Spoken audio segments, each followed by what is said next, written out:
Hello listeners, campus আড্ডা audio স্টেশনে আজ দ্বিতীয়বার আসতে চলেছে মার্ডার মিস্ট্রি।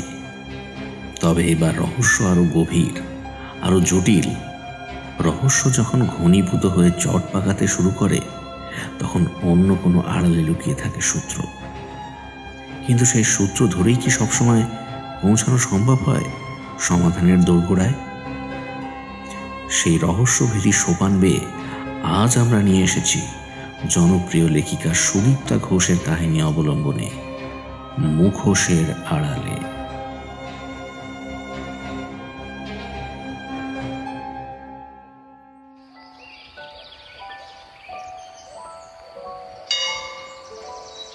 ময়নাগুড়ির বিখ্যাত এক শিব মন্দির।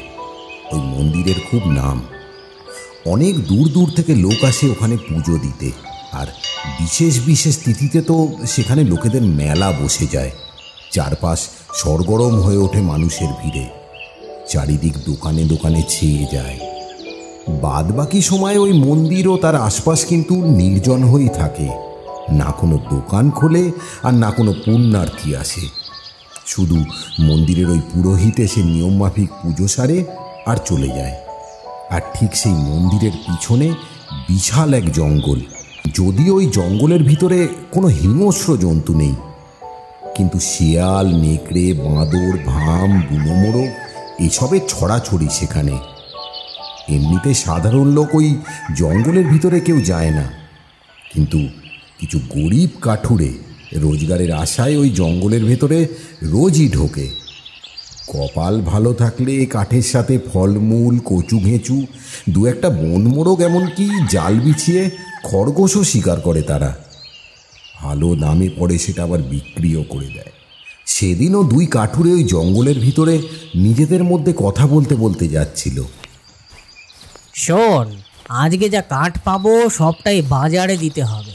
এক দোকানি চেয়েছে কাঠ, তার অনেকটা কাঠের দরকার। আমিও তাহলে বেচে দেবো কাঠগুলো। আর যদি খরগোশ বা বনমোরগ পাই, সেটা আজ আর বেচবো না। ভাবছি সামনে পরব আছে, বেশি দামে বেচে দেবো, তখন ভালো দাম পাওয়া যাবে। কি বলিস? যা বলেছিস সেটাই ভালো হবে। এর আগের দিন বনমোরগ তো রান্না করে ফেললো মিনুর মা। ছেলেমেয়েরা খাবে বলে বায়না ধরেছিল বড্ড। কী করবে বল, মায়ের মন তো। ছেলে মেয়েদের পাতে একটু ভালো মন্দ দিতে পারলে তাদের শান্তি। গরিবের জ্বালা কত বলতো। প্রথমজন হঠাৎই চেঁচিয়ে উঠল, আরে ওই শিয়াল দুটো মুখে করে কি নিয়ে ছুটছে বলতো? আমি তো পরিষ্কার দেখলাম মানুষের দুটো কাটা হাত যেন। সে কি রে, এ কি সাংঘাতিক ব্যাপার! চল তো দেখি, যেদিক থেকে ওরা এলো সেদিকে যাই একবার। যেদিক থেকে শিয়াল দুটো এসেছে সেই দিক লক্ষ্য করে এগিয়ে যেতেই ওরা দেখলো সেখানে বিশাল দুটো বস্তা রাখা রয়েছে, আর শিয়াল দুটো সেটাকে ছিঁড়ে খুঁড়ে একেবারে একাকার করে ফেলেছে। সেই বস্তা থেকেই চারিদিকে ছড়িয়ে পড়ে রয়েছে মানুষের দেহের ওই কাটা টুকরোগুলো। কি ভয়ানক দৃশ্য! এরকম কাণ্ড ওরা অন্তত কোনোদিনও দেখেনি। আর সেই কাটা হাত দুটো মুখে নিয়ে ওই শিয়ালগুলো ছুটে চলেছে। মানুষের শরীর কেটে টুকরো টুকরো করে বস্তায় ভরে রেখেছে কেউ বা কারা। এদিকটা কাঁটাওয়ালা বাবলা গাছের জঙ্গল, অনেক বেশি গভীর। কেউ সাধারণত এদিকে আসে না, কারণ বাবলা কাঠ কাঠুরেরা অন্তত নেয় না। তাই কারো চোখেও পড়েনি বস্তা দুটো।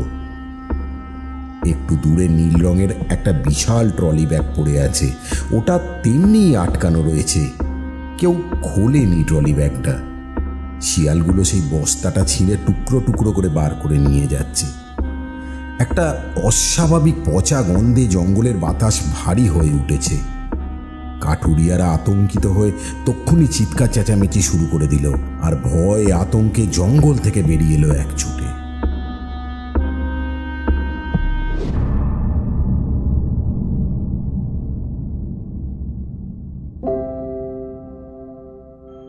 ময়নাগুড়ির বিশাল নামকরা ব্যবসায়ী পরিবারের একমাত্র মেয়ে তানিয়া। ওর বাবা, দাদা সব ওখানকার নামজাদা লোক। এক ডাকে লোকে তাদের চেনে। উঠতে বসতে সবাই সেলাম ঠোকে, আর তারা সেটা পেতেই অভ্যস্ত হয়ে গেছে। তাদের মান মর্যাদা দুটোর ধারই অনেক বেশি। তানিয়া যখন কলকাতায় এমএ পড়তে চাইল তখন ওরা দুজনেই খুব আপত্তি করেছিল। না না, আর পড়াশোনা করে হবেটা কি? অনেক হয়েছে, গ্র্যাজুয়েট হয়েছ, যথেষ্ট হয়েছে, আর কি দরকার আবার কলকাতায় গিয়ে পড়া? কিন্তু তানিয়া জেদ ধরল ইংলিশে এমএ পড়াবে কলকাতায় গিয়ে। ওর মা সাথী তখন অনেক কষ্টে বাবাকে রাজি করিয়েছিল। একমাত্র ওর মায়ের ইচ্ছাতে তানিয়া কলকাতায় এমএ পড়তে গিয়েছিল। অত বড় বাড়ি ছেড়ে একটা লেডিস হোস্টেলের ছোট্ট ঘরে থাকতো। যদিও তানিয়ার সেটা খারাপ লাগতো না, বৈভবের মধ্যে থাকলেও এইটুকু স্বাধীনতা তার ভালোই লাগতো। এ যেন তার কাছে পড়ে পাওয়া 14 আনা। কারণ বাড়িতে সে স্বাধীনতা কি জিনিস জানতো না। মার আর তার জীবন একঘেয়ে গতানুগতিকভাবেই কাটত। মা তো বাড়ির চৌহদ্দির মধ্যেই সারাটা জীবন কাটিয়ে দিয়েছে, বাড়ির বাইরে যেতে পারে না বাবার অনুমতি ছাড়া। অথচ সাথী একজন শিক্ষিত মহিলা। স্কুল কলেজে বাড়ির গাড়ি করেই যেত আসতো তানিয়া। সেখান থেকে অন্য কোথাও যাওয়ার পারমিশন তার কিন্তু ছিল না। এমনকি বাবা তার জন্য একটা বডিগার্ডও রেখে দিয়েছিলেন, যে রোজ গাড়িতে থাকতো, তানিয়াকে স্কুল কলেজ সব জায়গায় পৌঁছে দিয়ে সে ফিরত। আর এইগুলো আরও বেশি অসহ্য লাগতো তানিয়ার। বন্ধুরা তাকে নিয়ে রীতিমতো হাসাহাসি করত। সারা জীবন সে গার্লস স্কুল গার্লস কলেজেই পড়েছে, তবুও তার বডিগার্ড কেশবদা শক্ত পাথরের মতো মুখ করে সামনের সিটে বসে থাকত। যদি তানিয়া বন্ধুদের সাথে কথা বলতে গিয়ে 1 মিনিট দেরি করত, অমনি সামনাসামনি এসে দাঁড়াতো কেশবদা। তার মুখে একটাই কথা, বাড়ি চলো, দেরি হলে বড়বাবু রেগে যাবে। আর এইসব নিয়ে বন্ধুরা কম হাসাহাসি করত না। বড়বাবুর আজ্ঞা পালন করা ছাড়া কেশবদার জীবনে আর কিছুই ছিল না। স্কুল কলেজে কোনো বন্ধুর বাড়ি যাওয়ার কোনো অনুমতি তানিয়া পেত না। কোনো বন্ধুও তার বাড়িতে আসতো না। এমনকি তানিয়ার সমস্ত প্রাইভেট টিচাররা ছিল মেয়ে। সে গান শিখেছিল তাও এক দিদিমণির কাছে। সংসারে তানিয়ার কাছে তার মাই ছিল সব কিছু। বাবা দাদার সাথে তার বেশ দূরত্ব তৈরি হয়েছিল, খুব একটা কথাও হতো না তাদের সাথে। তবে কেশবদাকে বাবা খুব বিশ্বাস করত। তানিয়া শুনেছে কেশবদার বাবা এ বাড়িতে চাকরের কাজ করত। কেশবদার শক্তপোক্ত চেহারার জন্য তাকে তানিয়ার দেখাশোনার কাজে বহাল করা হয়, আর সেটা সে খুব ভালোভাবেই করত। তাই কলকাতায় গিয়ে কেশবদার হাত থেকে তানিয়ার রেহাই পেয়েছিল। তানিয়া মনে মনে ভাবত, পড়াশোনা শেষ করে সে যদি একটা ভালো চাকরি পায়, মাকে একবার হলেও কলকাতায় ঠিক ঘোরাতে নিয়ে আসবে। যদিও জানে ভাবনাটা অত সহজ নয়, তবুও ভাবতে যে তার বড় ভালো লাগে। মায়ের জন্য ওর খুব খারাপ লাগতো। একটা যদি সাধারণ বাড়ির লোকের সঙ্গে মায়ের বিয়ে হতো, তাহলেও তাকে এরকম পর্দানসীন হয়ে জীবন কাটাতে হতো না। বাইরের জগৎটাকে চিনত, জানত। হোস্টেলের স্বাধীনতা তানিয়া এখন চুটিয়ে উপভোগ করছে। ও জানে তার এই কলকাতায় আসার জন্য মাকে অনেক কিছুই শুনতে হবে, কারণ তার বাবা দাদা দুজনেই বেশ প্রাচীনপন্থী। মেয়েদের আবার কিসের স্বাধীনতা? বাড়িতে থাকবে, ভালো মন্দ খাবে, শাড়ি গয়না পরবে, এটাই যথেষ্ট নয় কি? কলকাতায় এসে তানিয়া ইউনিভার্সিটিতে পড়তে গিয়ে প্রথম আলাপ হলো অভিষেকের সাথে। ও সিনিয়র ছিল 2 বছরের। একটা অনুষ্ঠানে তানিয়া গান গেয়েছিল, সেই সূত্রে অভিষেকের সাথে তার পরিচয় হয়েছিল। সেই শুরু। সেখান থেকেই ওদের ভালোবাসার পথ চলা শুরু।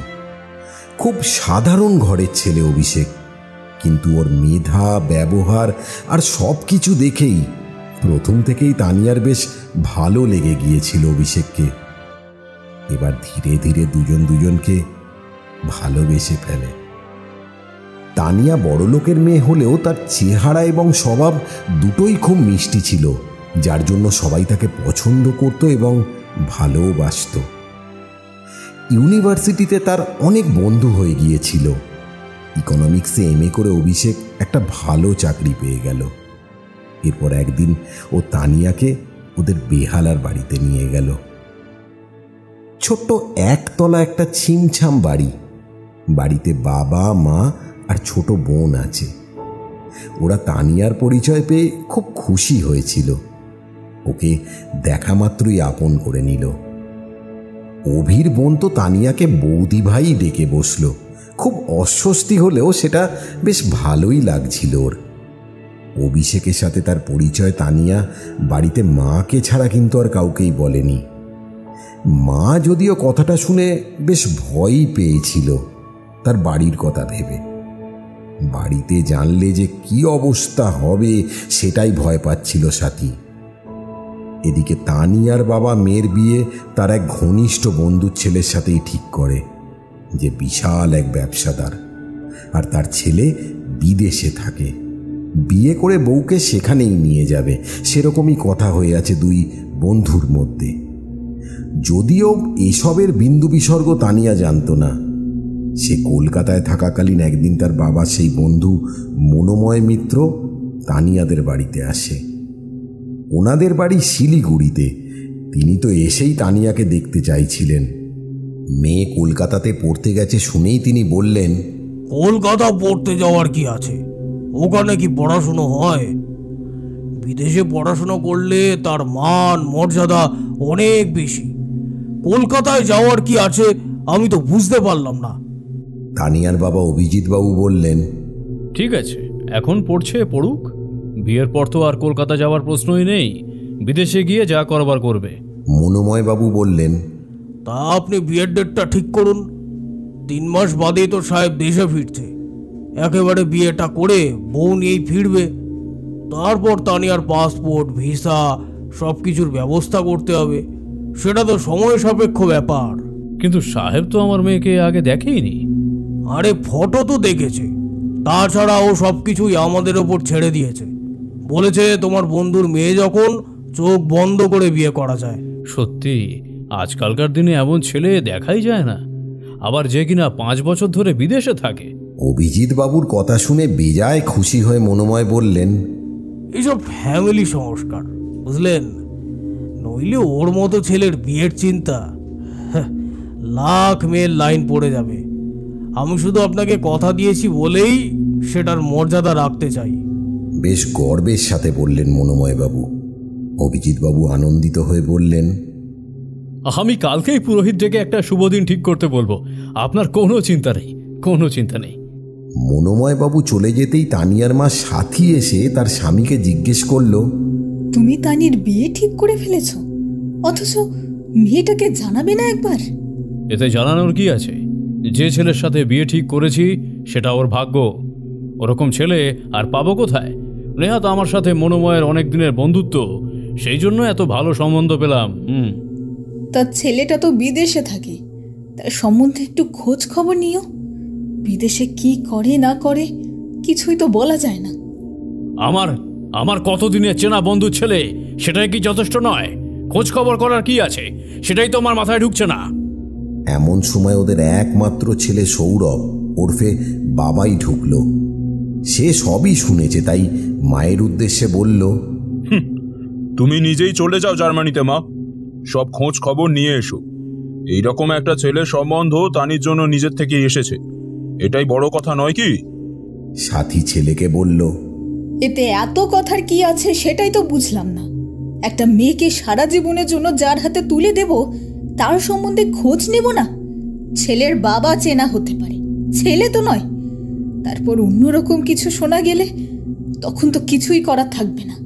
অভিজিৎ বাবু স্ত্রীর কথা পাত্তা না দিয়েই বললেন, তুমি থামো তো, আমি কালই মন্দিরের পুরোহিতকে ডেকে পাঠাচ্ছি বিয়ের দিন ঠিক করতে। কারণ 3 মাস বাদেই সাহেব আসছে শিলিগুড়িতে। বিয়েটা ওরা সেরে ফেলতে চায়, আর হাতে সময় এমন কিছুই নেই। 3 মাস ওই দেখতে দেখতেই চলে যাবে। কোনো চিন্তা নেই বাবা, বিয়ের ডেটটা আগে ঠিক করো, বাদ বাকি সব আমি সামলে নেব। অভিজিৎ বাবু ছেলের পিঠ চাপড়ে ছেলের সাথেই বাইরে চলে গেলেন।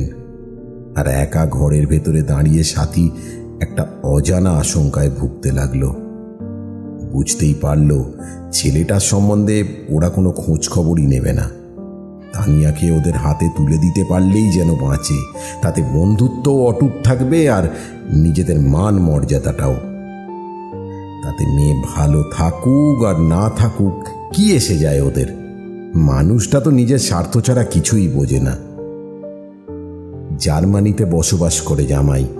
অভিজিতের আত্মীয় স্বজনের মধ্যে কেউ বিদেশে থাকে না। সেদিক থেকে মেয়েকে বিয়ে দিলে অভিজিতের সম্মান আরও বাড়বে, এলাকার লোক আরও একটু সুনজরে দেখবে। নিজেদের আভিজাত্য নিয়েই এদের বেশি চিন্তা, মানুষের মনের খবর তারা রাখে না। তানিয়াকে আজই সব জানানো দরকার, নইলে বড্ড দেরি হয়ে যাবে। তানিয়া একেবারেই নরম স্বভাবের মেয়ে। ও বিদেশে গিয়ে অন্য কালচারে মানিয়ে নিতে পারবে না। আর তাছাড়া ছেলেটা কিরকম সেটাও কেউ জানে না, কেউ দেখেও নি তাকে। অমনি নাকি বিয়ে ঠিক করে ফেলেছে। সেই আদিকালে ধ্যান ধারণা নিয়ে চলছে এই বাপ আর ছেলে। মেয়েদের বেশি পাত্তা না দেওয়া আর সব কিছুতে একটা ওই দমিয়ে রাখার ইচ্ছা। মেয়েদের ইচ্ছার কোনো দামই নেই এদের কাছে। নিজেদের জীবনটা কোনো রকমে কেটে গেছে, কিন্তু তানিয়ার জীবনটা সে ওরকম হতে দেবে না। মায়ের মুখে আজ খবরটা শুনে তানিয়া বেশ চিন্তায় পড়ে গেল। কি করবে সে এবার? তার বাবা আর দাদাকে সে কিন্তু ভালোই চেনে। বিয়ে যখন ঠিক করেছে, ওই বিয়ের পিঁড়িতে তাকে বসিয়ে ছাড়বে। কিন্তু সে তো অভিষেক ছাড়া কাউকে বিয়ে করবে না। এখন একমাত্র উপায় অভিকে সমস্ত কিছু জানানো। পরদিন অভি তানিয়ার মুখে সব কিছু শুনে চুপ করে বসে রইল কিছুক্ষণ। কি হলো অভি, তুমি কিছু বলছো না কেন? তানিয়ার কথায় অভি অসহায় মুখে জবাব দিল, কি বলবো তানিয়া, তুমি একেবারে রাজকন্যা। আমার সাথে বিয়ে হলে তুমি কি পাবে? বাবার পেনশন আর আমার চাকরির ওই যা টাকা, তাতেই চলছে কোনো রকমের সংসারটা। আর সেখানে তুমি কোথায়? আমি তোমাকে কি করে সাহস করে বলি বলো তো যে তোমাকে বিয়ে করে বাড়িতে আনবো? অভির কথায় অসহায় একটা ভাব। তানিয়া সবটাই বুঝতে পেরে বলল, আরে তাতে কি, আমি তোমার সাথে ওভাবেই থাকতে চাই। জন্মের পর থেকে অনেক বৈভবের মধ্যেই মানুষ হয়েছি। আমি আর সেই বৈভব চাই না। আমি চাই ভালোবাসা আর সম্মান, যেখানে মেয়েদের মানুষ বলে মনে করা হয়। তুমি ওসব নিয়ে একদম ভেবো না। আমি এমএ কমপ্লিট করেই চাকরি খুঁজব। আমরা দুজন মিলে সংসারটা চালাবো। আমি তোমার পাশে থাকতে চাই। অভিষেক আনন্দে তানিয়ার হাত দুটো চেপে ধরে নিজের মুঠোতে নিয়ে নিল। সুতরাং ওদের বিয়েও হয়ে গেল। আর সেই বিয়ের পরেই তানিয়া মাকে খবরটা জানালো। সে এখন হোস্টেলের ঘর ছেড়ে অভিষেকের বেহালার বাড়িতে আছে। সাথী মনে মনে প্রার্থনা করল যেন ওরা সুখী হয়। সুখ টাকায় নয়, ভালোবাসায়, মানুষের সম্মান আর যত্নে আসে, যেটা সাথী কোনোদিনও পায়নি।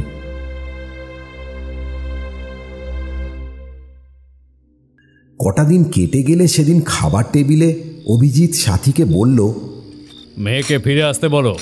ওর বিয়ের ডেট মোটামুটি ঠিক হয়ে গেছে। মার্চের 7 তারিখে বিয়ের তারিখ। 3 মাস সময় আছে হাতে মাত্র। আর পড়াশোনা করতে হবে না। পড়াশোনা করছে, এই কমাস বাড়িতেই থাকবে। ডাকো তাড়াতাড়ি। সাথী মুখটা নিচু করে বলল, তানি কলকাতায় নিজের পছন্দের ছেলেকে গত সপ্তাহে বিয়ে করে নিয়েছে। সৌরভ চিৎকার করে উঠল, এর মানেটা কি? তানি এর মধ্যেই বিয়ে করে ফেললো? ইয়ার কি মারছো নাকি তুমি আমাদের সাথে? অভিজিৎ যেন স্তব্ধ হয়ে গেছে খবরটা শুনে, কোনো কথাই বলছে না। কিছুক্ষণ বাদে বলল, তানি বিয়ে করেছে? মানে কাকে বিয়ে করলো? আর কবেই বা করলো এসব? তার মানে তুমি সব জানতে? সাথী আস্তে আস্তে সব কথা খুলে বলল। শুনেই সৌরভ বলল, ওর মুখ আমি কোনোদিনও দেখতে চাই না।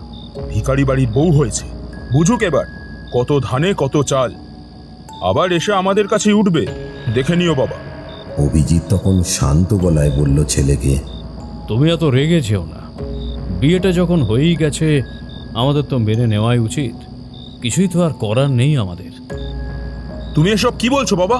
একটা ফালতু ছেলেকে বিয়ে করে বসলো কাউকে না জানিয়ে। এত সাহস ওর হলো কি করে? কলকাতায় গিয়ে সাপের 5 পা দেখেছিল। আর এসব কিছুই হয়েছে মায়ের জন্য। তানিকে আশকারা দিয়ে মাথায় তুলেছিল। সৌরভ যেন ফুঁসছিল। আরে বাবা, এত রাগারাগি করে কোনো লাভ আছে? তোর বোন আমাদের একমাত্র মেয়ে। এখন যা হয়েছে সে তো মেনে নিতেই হবে বাবাই। এটা তুমি কি বলছো বাবা? আমি তো ভাবতেই পারছি না। দরকারে সব মানতে হয় রে, সব। এখানে কিছু করার কি আছে সত্যি? আমার কাছে ব্যাপারটা কতখানি কষ্টের তা কে বুঝবে বল? কিন্তু তাও তোদের ভালোর জন্য আমার সব মেনে নিতে হবে, সব। অভিজিৎ একটা দীর্ঘশ্বাস ফেলল। কিন্তু তোমার বন্ধুকে কি বলবে তুমি? তার কাছে তো তোমার কোনো মান মর্যাদা থাকলো না। তাকে আর সব বুঝিয়ে বলতে হবে। কি আর করব? মেয়ে যখন নিজে থেকেই এত বড় একটা পদক্ষেপ নিয়েছে, আমার আর কি করার আছে? বিষণ্ণ মুখে অভিজিৎ খাবার টেবিল ছেড়ে উঠে গেল, আর তার সাথে সাথে বাবাইটাও চলে গেল। সাথী একটা স্বস্তির নিঃশ্বাস ফেলল, কারণ স্বামীকে নিয়েই তার যত ভয় ছিল। শোনার পর হয়তো তুলকারাম করবে, কিন্তু না, অভিজিৎ বরং সব মেনে নিয়েছে, বা বাধ্য হয়ে মেনেছে বলা যায়। তবুও সেটাই সাথীর শান্তি। শুনে কোনো অশান্তি তো করেনি, তার চেয়ে ঝামেলা করেছে বেশি বাবাই। ও তার এই বোনের বিয়েটা ঠিক মেনে নিতে পারছে না, কিন্তু সে নিজে থেকে কিছুই করবে না যতক্ষণ না তার বাবা তাকে কিছু করতে বলবে। সাথী তাই খুব খুশি হই মেয়েকে কথাটা জানালো। তানিয়াও যেন বিশ্বাস করতে পারছিল না যে তার বাবা শুনে কোনো বিরূপ প্রতিক্রিয়া দেখায়নি, বরং মেনে নিয়েছে বিয়েটা। কদিন অভিজিৎ বেশ চুপচাপ হয়ে থাকলো, খেতে বসেও বেশি কথা বলল না। সেদিন নিজে থেকেই সে সাথীকে বলল, তানিয়াকে একবার এখানে আসতে বলো। বিয়েটা যখন করেই ফেলেছে, আমাদের এখন মেনে নেওয়া ছাড়া তো উপায় নেই। যা হওয়ার হয়ে গেছে, এবার এখানে আসুক একবার। কাকে বিয়ে করলো একবার তো তার সাথে পরিচয় করতে হবে আমাদের। ডাকো ওকে, ওকে এখানে আসতে বলো। সত্যি তুমি আসতে বলছো? তাহলে আমি তানিকে বলছি সে কথা। একটা অনুষ্ঠান করতে তো হবেই, আমাদের তো একটা মান মর্যাদা আছে নাকি? সাথী আনন্দিত হয়ে বলল, আমি কালই ফোন করে তানকে বলবো এখানে আসার জন্য। হ্যাঁ তাই বলো।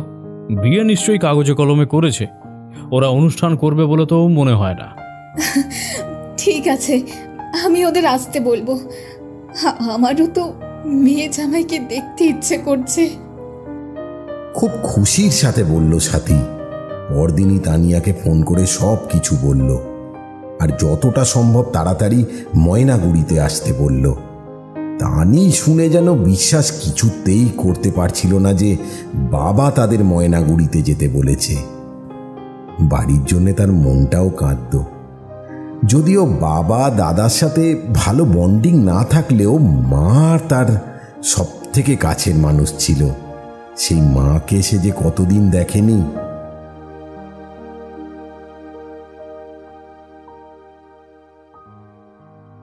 পরের সপ্তাহে অভিষেককে নিয়ে তানিয়া চলে এলো ময়নাগুড়িতে। মা মেয়ে জামাইকে দেখে আপ্লুত হয়ে গেল। তানিয়াকে বুকে জড়িয়ে ধরে কেঁদে ফেলল। তবে অভিষেককে খুবই ভালো লাগলো সাথীর। মা হিসেবে তানিয়া আর সৌরভকে প্রচুর সোনার জিনিস উপহার দিল সাথী। অভিজিৎ আর সৌরভ সেভাবে আন্তরিক না হলেও মোটামুটি ভালোই ব্যবহার করলো তাদের সাথে। তানিয়ারও খুব ভালো লাগছিল এতদিন বাদে বাড়ি ফিরে। বাবা তাদের আসা উপলক্ষে একটা অনুষ্ঠানের আয়োজন করেছিল। বেশ কিছু লোকজনও এসেছিল। উপহারে ভরে গিয়েছিল ওদের ঘর। 4 দিন কাটিয়ে এবার ফেরার পালা, কারণ আপাতত বেশি দিন থাকতে পারবে না ওরা, আবার পরে আসবে কথা দিল। তবে কোনো গয়না বা উপহারের জিনিস ওরা এখনই নিল না, বলল পরের বার এসে সেসব নিয়ে যাবে। রাতের ট্রেন ছিল, সাথী অনেক রকম খাবার সাথে করে দিয়েছিল। বাড়ির গাড়ি করেই ড্রাইভার ওদের স্টেশনে পৌঁছে দিয়ে এলো। ওরা দুজনেই হাসি মুখে বাবা মাকে প্রণাম করে বাড়ি থেকে বেরোলো।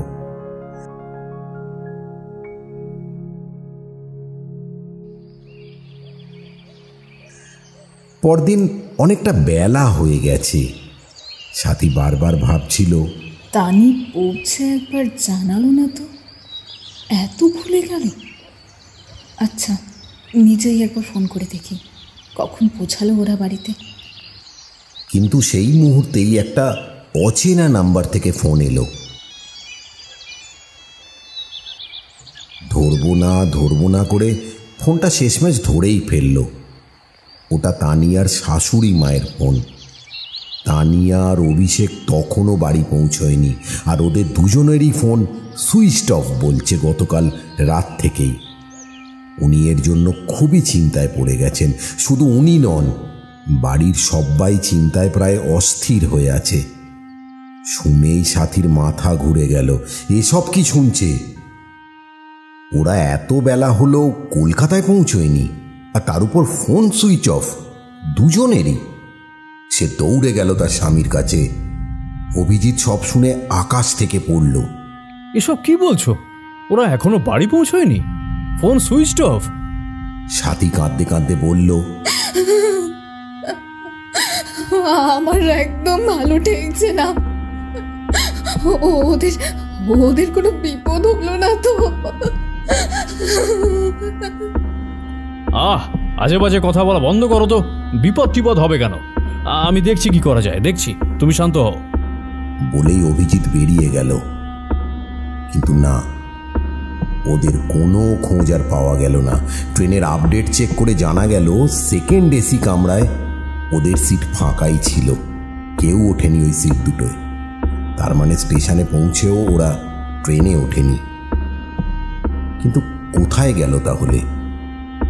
সাথে তো একটা বড় ট্রলি ব্যাগ ছিল, সেটা নিয়েই কি দুজনে অন্য কোথাও চলে গেল? তাহলে ফোন, সেটা কেন সুইচ অফ করা আছে? সেটাই তো কারোর মাথায় ঢুকছে না। সৌরভ এমনিতেও বোনের এই বিয়ের সিদ্ধান্ত না মানতে পারলেও ওদের নিখোঁজ হওয়া সংবাদে এখন যেন অস্থির হয়ে উঠল। ওদিকে সাথী কাঁদতে কাঁদতে পাগল হয়ে যাওয়ার জোগাড়। অভিজিৎ সৌরভকে নিয়ে থানায় গিয়ে বাধ্য হয়ে একটা নিখোঁজ ডায়েরি করে এলো। একটা একটা করে দিন কেটে যাচ্ছে, কিন্তু ওদের কোনো খবর নেই। পুলিশ অবশ্য বলাইকে জেরা করে এইটুকু তথ্য পেয়েছে যে ওদের স্টেশন অবধি পৌঁছে দিয়ে সে ফেরত চলে এসেছে। আর কিছু জানে না বলাই। পুলিশও ওদের ফোন নাম্বার ট্র্যাক করে সেটাই জেনেছে। স্টেশনেই ওদের শেষবারের মতো ফোনের টাওয়ার পাওয়া গিয়েছে। তারপর আর কোনো খোঁজ নেই, ফোন সেই থেকেই সুইচ অফ।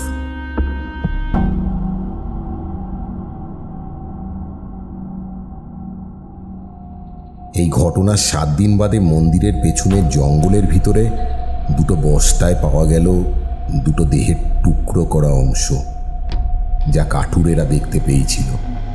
পুলিশ তদন্ত করে জানিয়েছে ওই দুটোর মধ্যে একজন পুরুষ আর একটা নারীর দেহ, এবং বয়সে দুজনেই 30-এর নিচে।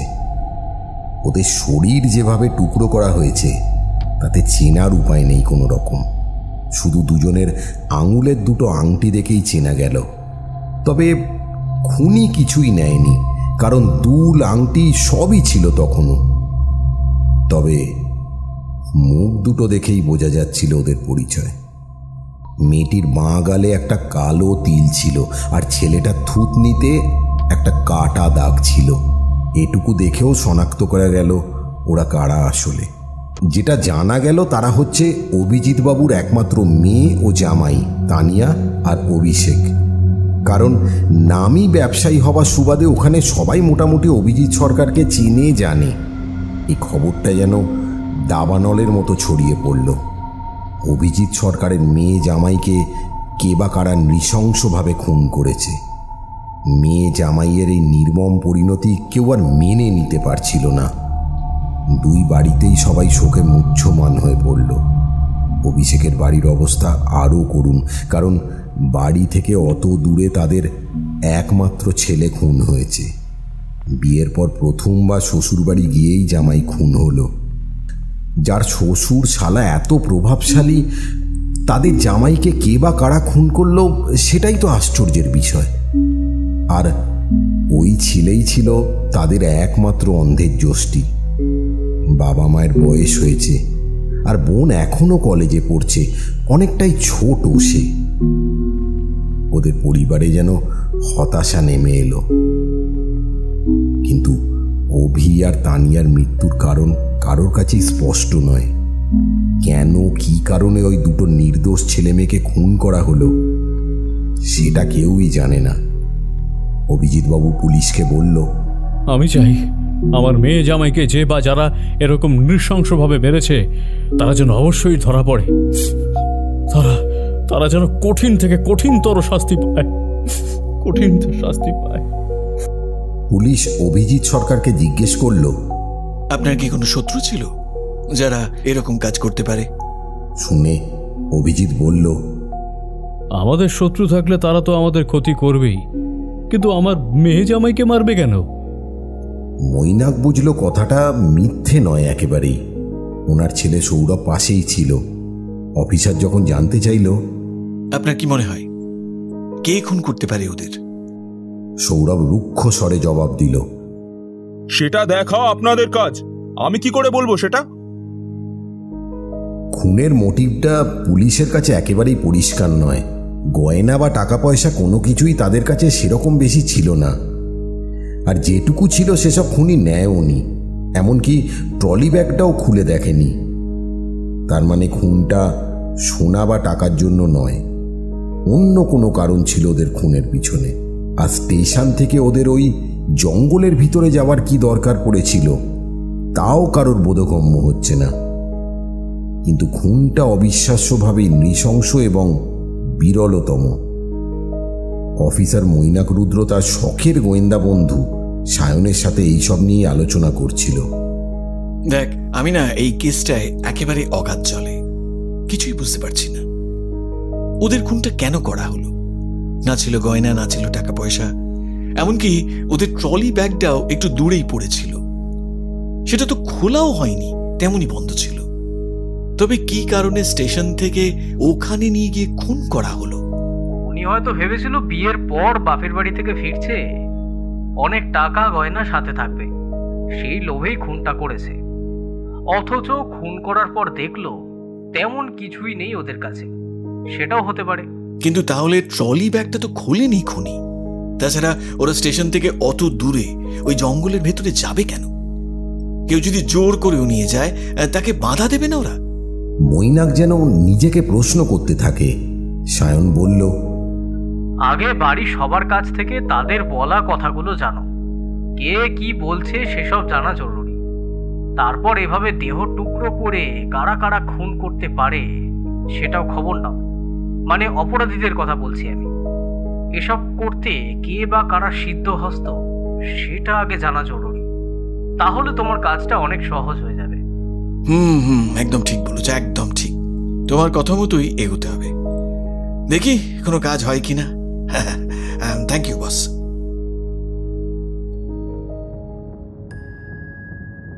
অভিজিৎবাবু, সৌরভ, এমনকি বাড়ির কাছের লোকেদের কাছ থেকেও সমস্ত কথা শুনে সেরকম কোনো তথ্য পাওয়া গেল না। শেষে তানিয়ার মায়ের কাছে গেল অফিসার মৈনাক, কারণ শুনেছে উনি একেবারেই শয্যাশায়ী হয়ে পড়েছেন সেই থেকে। অফিসারকে দেখে কোনো রকমে উঠে বসলেন সাথী দেবী। এই কদিনে তার চোখের নিচে কালি, কণ্ঠার হাড় একেবারে ফুটে উঠেছে। দেখে বোঝাই যাচ্ছে ওনার খাওয়া দাওয়া, ঘুম সব চলে গেছে সেই দিনের পর থেকে। মেয়ে জামাইয়ের এই পরিণতি তিনি কোনো মতে মেনে নিতে পারছেন না। আসলে মা তো মাই হয়, তার যন্ত্রণা সবার থেকে আলাদা। ওরা তো বিয়ের পর কলকাতায় ভালোই ছিল, কেন যে আমি ওদের এখানে আসতে বললাম। আজ এই অবস্থা হতো না তাহলে। আমার মেয়ে জামাইকে এভাবে হারাতে হতো না। সাথীর গলার আক্ষেপ শুনে মৈনাক বুঝতে পারল তানিয়ার বিয়েটা অন্যরকম ভাবে হয়েছে। ঠিক বুঝলাম না কথাটা। ওরা দুজনে কলকাতায় ভালো ছিল মানে? আপনার মেয়ের বিয়ে কি ময়নাগুড়িতে হয়নি? না, তানিয়া তো কলকাতায় পড়তে গিয়ে নিজের পছন্দ করা ছেলেকে বিয়ে করেছিল। এবার অফিসার একটু একটু করে সমস্তটা জেনে গেল। মৈনাক বুঝল মেয়ের বিয়ে নিয়ে তার বাবা ছেলে কেউই সেরকম খুশি ছিল না। আপনার কি কাউকে সন্দেহ হয় এই খুনের ব্যাপারে? দেখুন, আমার স্বামী বা ছেলে কেউই তানিয়ার বিয়েটা মন থেকে মেনে নিতে পারেনি। তবে ওর বাবা শোনার পর যদিও বা মেনে নিয়েছে, ছেলে তো কিছুতেই মানতে পারেনি। নিজের ছেলেকে খুনি ভাবাটা খুবই লজ্জার ব্যাপার, কিন্তু আমি ওকেই সন্দেহ করছি, নইলে আর কেউ এভাবে খুন করতে পারে না। ঠিক আছে ম্যাডাম, আজ তাহলে আসি, দরকার পড়লে আবার আসবো। মৈনাক রুদ্র বেরিয়ে পড়ল সরকার বাড়ি থেকে। তানিয়ার মা তার ছেলেকে সন্দেহ করছে, আর ওভাবে খুন করাটা সৌরভের পক্ষে খুব একটা কঠিন কাজ নয়। সৌরভের গতিবিধির ওপরে নজর তো রাখতেই হবে। নিজের অফিসে বসে মৈনাক এক মনে একটা ফাইল মন দিয়ে পড়ছিল। এখানে সমস্ত স্থানীয় অপরাধীদের একটা তথ্য দেওয়া আছে ডিটেলে। কে কিভাবে খুন করতে অভ্যস্ত সেই সবই সে দেখছিল। এই তো এখানে পেয়েছি, দুজন আছে, এক ধনু আর দুই মহেশ। আর একজন ছিল মোহন বলে, কিন্তু পুলিশের মারে তার পঞ্চত্ব প্রাপ্তি ঘটেছিল। পরদিন মৈনাক সোর্স লাগিয়ে দিল যাতে তারা ধনু আর মহেশের খবর আনতে পারে।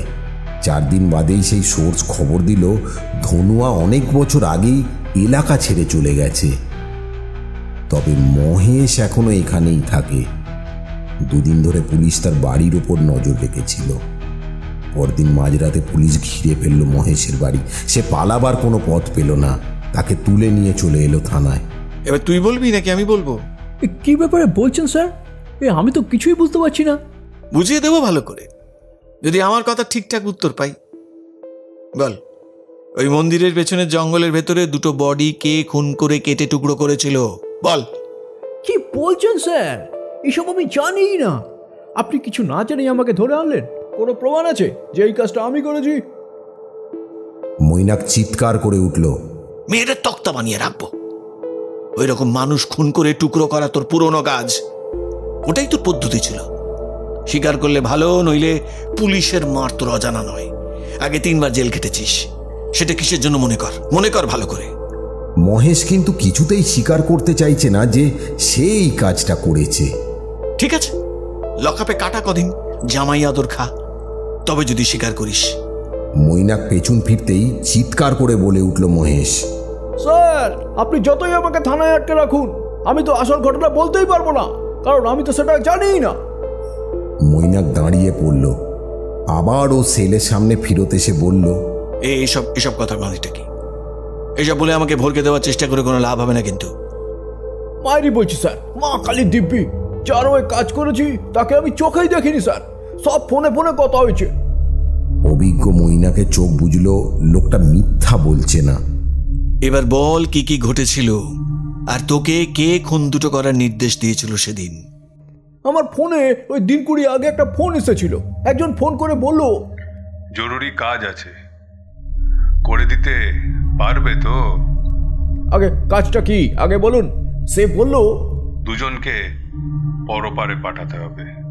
2 জনের জন্য আমার রেট কত জানেন তো?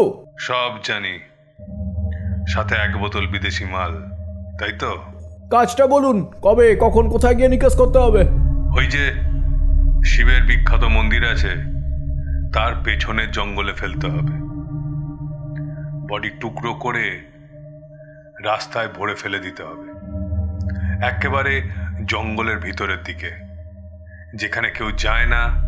আর দিনটা শনিবার, রাত 9টা নাগাদ। জঙ্গলের দিকে আমি লাশ নিয়ে অপেক্ষা করব। বাদবাকি কাজ তোমার, আর টাকাটা আমি ক্যাশে দেব। আর কিছু জানার আছে? আমি বললাম, না এটাই হবে, তাহলে শনিবার রাতে আমি ওখানেই অপেক্ষা করব। ব্যাস, ডিল হয়ে গেল। সেই রাতে 2টো বেহুশ ছেলে মেয়ে লাশ একটা গাড়ি থেকে নামানো হলো। একটা ট্রলি ব্যাগ, সেটাও জঙ্গলের ভিতর ফেলে দিতে বললো। আমাকে একটা ব্যাগে ভরে টাকা দিতে বলল, গুনে নিতে ঠিকঠাক আছে কিনা। আমি বললাম এই কাজে বিশ্বাসটাই আসল, আমি টাকা গুনে দেখি না। সে আরো বলল, আর একটা কথা কান খুলে শুনে রাখো, গা থেকে কোনো গয়না নেবে না, সেটা যেন খেয়াল থাকে। আমি মাথা নাড়ালাম। আমি তো দুটো বস্তা, দড়ি, ধারালো ছুরি সব নিয়ে গিয়েছিলাম। লোকটা আর অপেক্ষা করলো না, লাশ দুটো নামিয়ে চলে গেল। আমি বললাম, স্যার যদি আবার কোনো দরকার হয় তাহলে যোগাযোগ করবো তো এই নাম্বারে। লোকটা উত্তর দিল, কোনো জরুরি দরকার হলে তবেই ওই নাম্বারে ফোন করবে, তবে 24 ঘন্টার ভিতর। তারপর ওই নাম্বার বেকার হয়ে যাবে। যদিও ফোন করার দরকার হয়নি আমার স্যার। এরপর আমি আমার কাজে নেমে পড়লাম। লাশ দুটো জঙ্গলের ভিতর টেনে নিলাম আগে। এমনিতেই দিকটায় কেউ আসে না, তবুও বলা যায় না। আগে মদটা খেলাম, তারপর কাজ করব। এসব কাজে পেটে মদ না পড়লে কাজটা ঠিকঠাক করতে পারি না স্যার। আগে এই গলার নলি কেটে তারপর বডিটাকে টুকরো টুকরো করে বস্তায় পড়লাম। তারপর বস্তা দুটোর মুখ বেঁধে টেনে নিয়ে একটু বেশি গভীর জঙ্গলের ভিতরে ফেলে এলাম। শালা, ওই শিয়াল দুটোর জন্য সব গোলমাল হয়ে গেল, নইলে আমাকে কেউ ধরতেই পারতো না। মহেশের গলায় আক্ষেপ ঝরে পড়ল। মহেশ তার কথা থামাতেই মৈনাক জানতে চাইল, ওই জঙ্গলের ভেতর তো অন্ধকার, এত কাজ করলি কি করে? আমাদের তো রাতেই কাজ স্যার, এ আলো দরকার পড়ে না, অন্ধকারে জীব আমরা। এবার ওই ফোন নাম্বারটা দে আমায়, দেখি সেটা কাজ করছে কিনা। দে। মহেশের থেকে নাম্বার নিয়ে অফিসার ফোন করল, কিন্তু সব বাড়ি একই কথা শুনল, এই নম্বরের কোনো অস্তিত্ব নেই। এটা অবশ্য মৈনাক ভেবেই রেখেছিল, কিন্তু এবার কোন পথে এগোবে? তার মানে স্টেশনের ওখান থেকে ওদের বেহুশ অবস্থায় ওদের জঙ্গলে নিয়ে যাওয়া হয়, কিন্তু সেটা কে বা কারা করল? বলাই বলেছে সে ওদের স্টেশনে ছেড়ে দিয়ে এসেছে, আর কিছুই জানে না সে। সেটা যদি সত্যি হয় তবে কি অন্য কেউ ছিল যে তাদের বেহুশ করে ওখানে নিয়ে যায়? কিন্তু সেটা কে হতে পারে? ওদের চেনাশোনা লোক তো বটেই। মৈনাক এবার মহেশকে বলল, তুই কি লোকটা চেহারার বর্ণনা দিতে পারবি? আধারের মধ্যে থাকলেও আমাদের চোখের দৃষ্টি আলাদা স্যার। যেটুকু দেখেছি সেটা আমি বলছি আপনাকে, আপনি লিখে নিন। তবে একদম পরিষ্কার ছবি দিতে পারবো না স্যার। ঠিক আছে ঠিক আছে, যেটুকু পারবি সেটাই নয় বল মনে করে। এবার মৈনাক একটা খাতায় মহেশের বলা লোকটার চেহারার বর্ণনা সবটা লিখে রাখলো নিখুঁতভাবে। এবার একজন আর্টিস্ট এনে এটাকে স্কেচ করাতে হবে। মৈনাক হাবিলদার সুজিতকে ডেকে বলল, একবার অয়নপালকে খবর দিও তো, জরুরি কাজ আছে একটা, কাল যেন অবশ্যই আসে। পরদিন অয়ন এলে মৈনাক তাকে মহেশের বলা চেহারার বর্ণনা দিয়ে একটা নিখুঁত স্কেচ করতে বলল। অয়ন 4 ঘন্টা ধরে সেই বর্ণনা অনুযায়ী একটা মুখ আঁকল, কিন্তু অয়নের সেই স্কেচ অচেনা লাগলো দেখে। এ তো সরকার বাড়ির কোনো চেনা লোক নয়, তবে কি বাইরের কোনো লোক? কিন্তু সে যেই হোক না কেন, তানিয়ার চেনা তো অবশ্যই। মৈনাক তার পাত্তা পাবে কি করে? কে তাকে বলতে পারবে এই লোকটার আসল পরিচয়? আর এই স্কেচটা সবাইকে দেখানোও যায় না। মৈনাকের ভাবতে ভাবতেই মনে পড়ে যায়, তানিয়ার মা সাথী দেবীকে একবার দেখালে কেমন হয়? উনি যদি চিনতে পারেন কিছু দেখে, কারণ ওই লোক তানিয়ার পরিচিত হলে তার মায়েরও অবশ্যই পরিচিত হবে। পরদিন অফিসার আবার গেল সরকারদের বাড়িতে। তাকে দেখেই অভিজিৎ জানতে চাইল, তদন্ত কি কিছু এগোলো? বুঝতে পারলেন কে বা কারা এটা করেছে? আর কতদিন সময় লাগবে সেই লোকটাকে ধরতে বলুন তো? আপনারা যে কি করেন আমি জানি না। একটা খুনিকে ধরতে আর কতদিন সময় লাগবে? আপনাদের তো আবার 18 মাসে বছর হয়, সেটাই ভুলে গেছি। ওনার তিক্ত কথাগুলো হজম করে মৈনাক উত্তর দিল, আমরা চেষ্টা তো করেই চলেছি, আর কিছুদিনের মধ্যেই হয়তো ধরা পড়বে আসল লোক। মৈনাক একবারের জন্যও বলল না যে খুনি ধরা পড়েছে। আমরা আসল লোকের খোঁজ চালাচ্ছি। আজকে কোন দরকারে এসেছেন? একটু সাথী দেবীর সাথে কথা বলতাম, সেদিন ওনার সাথে ভালো করে কথা হয়নি, সেই জন্য। তার কি আর মাথা ঠিক আছে নাকি? কি আর বলবে সে? এতটাই শোক পেয়েছে যে বলার নয়। ওনার সব কথার মানে খুঁজতে যাবেন না আবার। সেটাই স্বাভাবিক। তবে সাথী দেবীকে যদি একটু ডেকে দিতেন খুব ভালো হতো।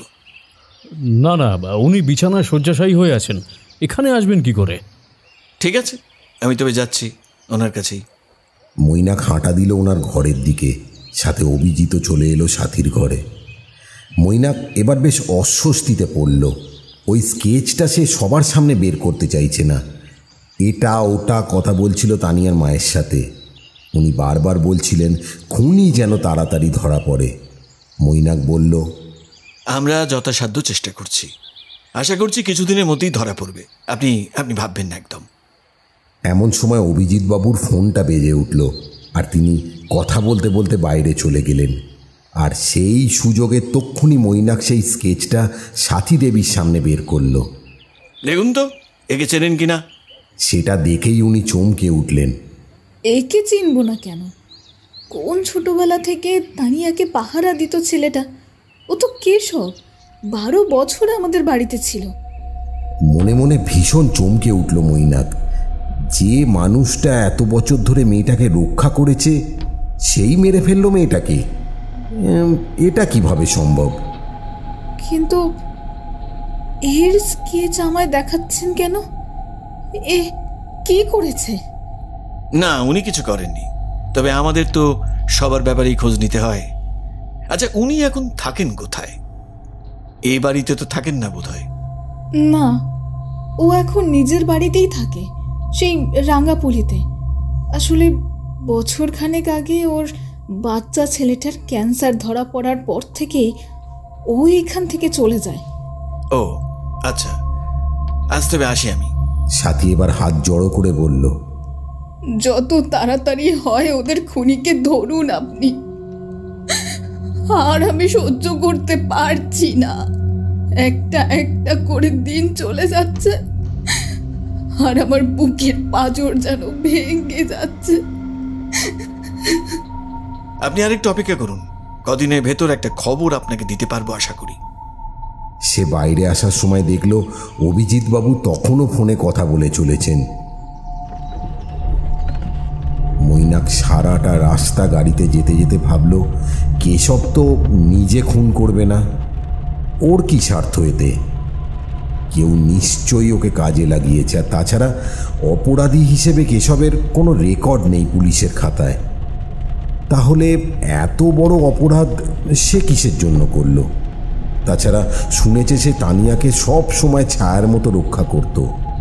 তার মানে সৌরভ কেশবকে দিয়ে কাজটা করিয়েছে।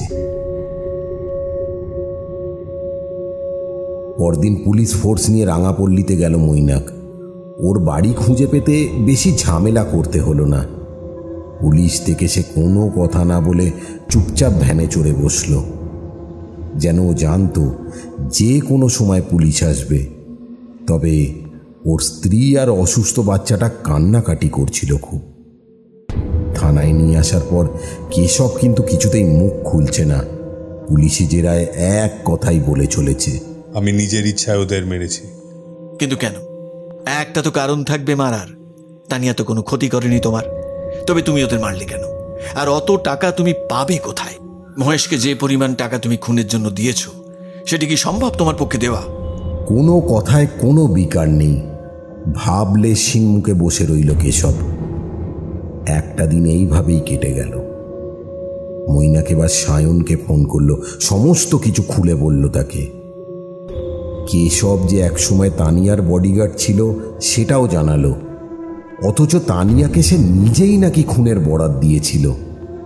এটা মৈনাক মানতে পারছে না। আর কথাটা বিশ্বাসযোগ্য কি? কারণ খুনিকে দেওয়ার মতো অত টাকা সে পাবে কোথায়? তবে ওর মা বলেছিল সৌরভ নাকি ওর বোনকে মেরেছে। আমার তো সেটাই বিশ্বাস হচ্ছে এবার। সায়ন সব শুনে মৈনাককে বলল, সোজা আঙ্গুলে ঘি না উঠলে আঙ্গুল তো বাঁকাতেই হয়, সেই পদ্ধতিতে এগো, ঠিক মুখ খুলবে কেশব। মৈনাক যা বোঝার বুঝে গেল। একটু হেসে সায়নকে থ্যাংক ইউ বলে ফোনটা রেখে দিল। পরদিন মৈনাক কেশবের সেলের সামনে এসে দাঁড়ালো। তার হাতে যা ছিল তা দেখে চমকে উঠল সে। এ কি স্যার, আপনি বাবলুকে কেন এনেছেন? ও কত অসুস্থ আপনি জানেন? সব জানি কেশব, সব জানি। সেই জন্যই তো ওকে নিয়ে এলাম। গলায় ফাঁসির দড়িটা যদি আটকাতে চাও তবে ছেলের চোখের দিকে তাকিয়ে বলো, তানিয়াকে খুনটা তুমি স্বইচ্ছায় করেছিলে। একটা ক্যান্সার পেশেন্টের চিকিৎসার খরচ কত তুমি ভালোভাবেই জানো। খুন করানোর জন্য অত টাকা তুমি পেয়েছো কোথায়? কেন তুমি নিজেকে ফাঁসাচ্ছ? সত্যিটা আজ নয় কাল আমরা জেনেই যাব। তুমি শুধু শুধু নিজেকে ফাঁসাচ্ছ। কি লাভ তাতে? এই অসুস্থ ছেলেটার মুখের দিকে তাকিয়ে অন্তত সত্যিটা বলো। একজন সন্তান হারা মায়ের কথাটা ভাবো। তানিয়ার মা মেয়ে চলে যাওয়ার পর থেকে শয্যাশায়ী হয়ে আছে। তার কথাটা একবার ভাবো। যে মেয়েটাকে সেই ছোট থেকে পাহারা দিতে, তাকে তুমি খুনের বরাত দেবে কেন? সত্যিটা এবার বলো, না হলে ঈশ্বর কিন্তু তোমায় ক্ষমা করবেন না। সত্যিটা বলো।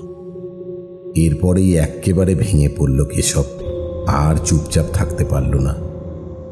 আসলে তানিয়ার মৃত্যু তাকে ভেতরে ভেতরে কুড়ে খাচ্ছিল। সারাটা সময় নিজেকে অপরাধী বলে মনে হতো।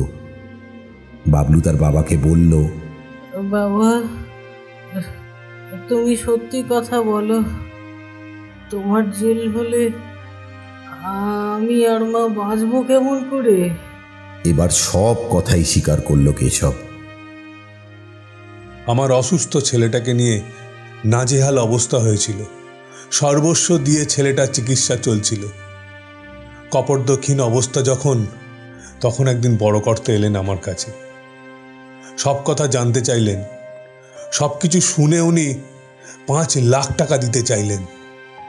তার উপর ছেলেটা চিকিৎসার ভার নেবেন বললেন। এতটা দয়া কেন আমি বুঝতে পারছিলাম না। তবে আমি জানি তার বিনিময়ে আমাকেও নিশ্চয়ই কিছু করতে হবে। আমি বললাম, বলুন বড় কর্তা, আপনার কি কাজ করতে হবে? উনি বললেন, আমি যে কাজটা বলবো সেটাই করবি তো? আগে আমাকে কথা দে। আর আমি না বুঝেই কথা দিয়েছিলাম সেদিন। কিন্তু তার বিনিময়ে যে কাজের কথা উনি বললেন শুনে রাজি হলাম না। কি করে হব? যে মেয়েটাকে আমি সেই ছোটবেলা থেকে আগলে রাখতাম, তাকেই নাকি মৃত্যুর মুখে ঠেলে দিতে হবে? এ কি রকম কাজ? আর বড়বাবুই বা এটা করছেন কেন? নিজের মেয়ে জামাইকে কেন খুন করবেন? এ কি রকম বাবা? উনি বললেন, তুই কিন্তু আমায় কথা দিয়েছিস, সেটা মনে রাখ আগে। আর কেন ওকে মারতে চাইছি শোন, তানিয়া নিজের ইচ্ছায় বিয়ে করে আমার মান সম্মান সব নষ্ট করে দিয়েছে। ওর জন্য আমার এক পুরনো নামী ব্যবসায়ী বন্ধুর সাথে সম্পর্ক শেষ হয়ে গেল। যার ছেলের সাথে আমি ওর বিয়ে ঠিক করেছিলাম, তানি বিয়ের পর বিদেশে চলে যেত, কত সুখে থাকতো। কিন্তু এখন তো লোকে আমার দিকে আঙুল তুলে বলবে যে একমাত্র মেয়ের কি অবস্থা, কোনো এক ভিখিরিকে বিয়ে করেছে। আমি এটা কোনোদিনও মানতে পারবো না। আমি আমার সম্মানটুকু ওইভাবে মাটিতে মিশিয়ে দিতে পারবো না। আমি বললাম, ছোট মুখে বড় কথা মাফ করবেন বড়বাবু। আপনি মেয়ের সাথে সম্পর্ক না রাখলেই তো হলো, কিন্তু তার জন্য মেরে ফেলাটা আমি মানতে পারছি না বড়বাবু। আমি তোর কাছে কোনো জ্ঞান শুনতে আসিনি। কাজটা তুই করবি কি না বল। তুই না করলে অন্য অনেকেই আছে, অন্য কাউকে বলতে হবে। ওর জন্য আমি কারো কাছে মুখ দেখাতে পারবো না। আমি জীবন থাকতে মেনে নেব না। আর তোকে তো নিজের হাতে মারতে হবে না, লোক ঠিক করবি, সে সব কাজ করবে। তার পেমেন্টও আমি করব। তুই শুধু লোক ঠিক কর, কারণ সেসব তোর জানাশোনা আছে অনেক। আর সেজন্য তোর কাছে ছুটে এলাম, না হলে আসতাম না। আমি সারা জীবন বড়বাবুর আজ্ঞা পালন করে এসেছি চাকরের মতো, কিন্তু এত বড় অন্যায় কাজ করতে মন চাইছিল না। অথচ মুখের ওপর না বলতে পারছি কই। ছেলের চিকিৎসার জন্য তো সম্পূর্ণভাবে কপর্দক শূন্য হয়ে আছি। ওনার কাছে আমি 2 দিন সময় নিলাম ভেবে দেখার জন্য। বিশ্বাস করুন, মনের সাথে লড়াই করে হেরে গেলাম, শেষ পর্যন্ত হেরে গেলাম। আসলে অসুস্থ ছেলেটার মুখটা আমাকে বাধ্য করলো এই কাজটা করতে। টাকাটা যে আমার খুব প্রয়োজন, ছেলেটার প্রাণ বাঁচাতে হবে আমায় সবার আগে। এই পর্যন্ত বলে কেশব এবার চুপ করলো। সেদিন কিভাবে কাজটা করেছিলে সেটা বলো এবার। ওদের ড্রাইভার বলাই স্টেশনে ওদের দুজনকে পৌঁছে দিয়ে এলো। ট্রেন লেট ছিল সেদিন, ঘন্টাখানেক বাদে আসবে। ওরা স্টেশনে বসেছিল। আমি ওদের সামনে যেতে তানিয়া আমায় দেখে অবাক হলো। ওর বরের সাথে পরিচয় করালো। আমি ওদের বললাম, আমার সাথে এসি গাড়ি আছে, স্টেশনে বাইরে রাখা আছে, চলো তোমরা গাড়িতে বসবে, এত গরমে এখানে বসা যায় নাকি? ওরা আপত্তি করছিল। আমি বারবার বলাতে রাজি হলো, কারণ সত্যি ওই গরমে স্টেশনে বসা খুবই মুশকিল। ওদের গাড়িতে বসতে বললাম। তারপর নানা গল্প চলছিল। আমি এবার ওদের একটা ঠান্ডা পানীয় খেতে দিলাম, যেটা কড়া মাত্রায় ঘুমের ওষুধ মেশানো ছিল। ওটা খেয়ে ওরা বেহুশ হয়ে পড়ল। কথা মতো ওদের নিয়ে আমি গাড়ি করে সোজা ওই জঙ্গলের দিকে চলে গেলাম। রাত তখন 9টা বেজে গেছে।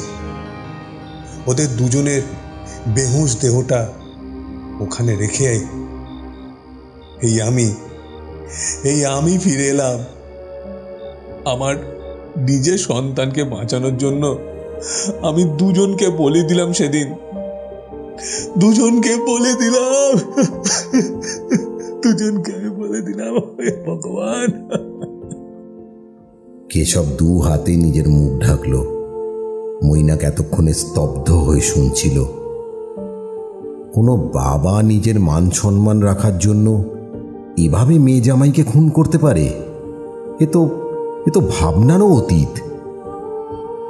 অভিজিৎ সরকার তো একটা মুখোশ আঁটা লোক, যাকে দেখে বোঝার উপায় নেই যে ভেতরে ভেতরে এতটা হিংস্র হতে পারে, এতটা ঘৃণ্য হতে পারে একটা মানুষ। নিজেদের স্বার্থ সিদ্ধির জন্য উনি সব করতে পারেন। তাহলে এরকম ঘৃণ্য কাজ মৈনাকের চাকরি জীবনে এই প্রথম ঘটল। এসব ঘটনা উত্তরপ্রদেশ, রাজস্থানে আকছাড় হয়ে থাকে, কিন্তু পশ্চিমবঙ্গে বোধহয় এটাই প্রথম। অভিজিৎ সরকারের এখনো বিচার চলছে। তার নিজের স্ত্রী স্বামীর ফাঁসির আবেদন করেছে, আর ছেলে সৌরভ বাকরুদ্ধ হয়ে গেছে। বোনের বিয়েটা সে মানতে না পারলেও খুন করার কথা সৌরভ কখনোই ভাবতে পারেনি। অথচ বাবা তার আত্মজাকে মারতে এতটুকু দ্বিধাবোধ করল না। সত্যি কি বিচিত্র এই সংসার।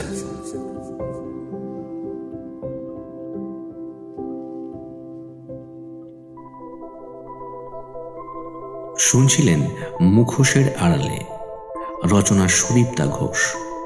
গল্পটি কেমন লাগলো তা অবশ্যই জানাবেন আমাদের কমেন্ট সেকশনে। ভালো লাগলে অবশ্যই চ্যানেলটি সাবস্ক্রাইব ও শেয়ার করুন।